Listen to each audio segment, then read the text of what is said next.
और माटी निहाल हो गई।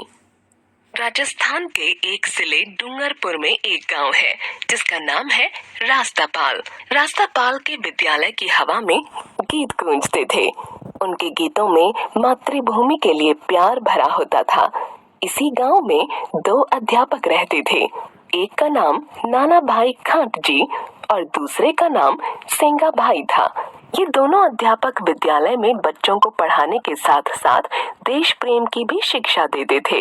उन दिनों हमारा देश गुलाम था। अंग्रेज सरकार भारतवासियों को तरह तरह से सताती थी। नाना भाई और सेंगा भाई को अंग्रेजों से बड़ी घृणा थी। जब भी अंग्रेज गांव वालों पर अत्याचार करते, दोनों अध्यापकों का खून खौलने लगता था। वे चाहते थे कि बच्चों से लेकर बूढ़े तक सभी स्वतंत्रता संग्राम में भाग लें। वे बच्चों को देशभक्तों की कहानी सुनाते थे। अंग्रेजों को भारत से भगाने के नित नए ढंग सिखाते थे। अंग्रेज सरकार को इसकी भनक लग गई। बस फिर क्या था, मजिस्ट्रेट दल बल सहित विद्यालय में आ धमका।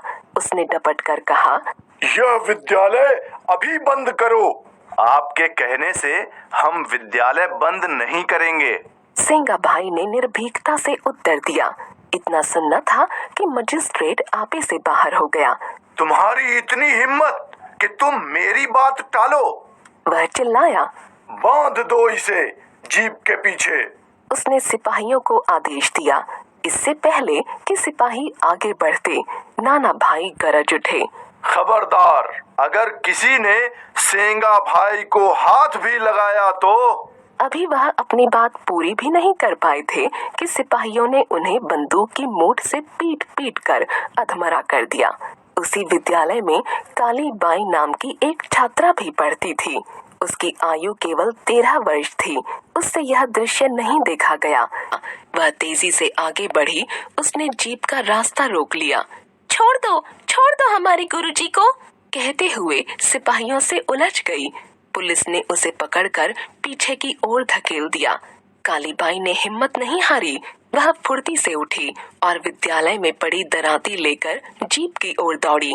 आनन फानन में उसने जीप से बंधी रस्सी काट दी। अचानक हुए इस हमले से मजिस्ट्रेट घबरा गया। उसने कालीबाई पर गोलियों की बौछार कर दी। वीर बालिका के रक्त से मरुभूमि लाल हो उठी। उधर जैसे ही गोलियों की आवाज हुई, विद्यालय के सभी विद्यार्थी जीप की ओर दौड़ पड़े। उन्होंने जीप को घेर लिया। देखते ही देखते हजारों की भीड़ वहां एकत्र हो गई। उन्होंने सिपाहियों पर हल्ला बोल दिया। सिपाहियों के हाथ पांव फूल गए। वे अपनी जान बचाने के लिए गोलियों की बौछार करते हुए 9-2-11 हो गए। कालीबाई मरकर भी अमर हो गई। अपने गुरुजी की जान बचाने के लिए उसने मौत को गले लगा लिया। देशभक्त गुरु को बचाकर उसने सच्ची देशभक्ति का परिचय दिया। इस राजस्थानी बाला के बलिदान की कहानी आज भी राजस्थान के घर घर में गूंज रही है। किसी कवि ने ठीक ही कहा है, जिसने मरना सीख लिया है, जीने का अधिकार उसी को है। जो कांटों के पथ पर आया, फूलों का उपहार उसी को है।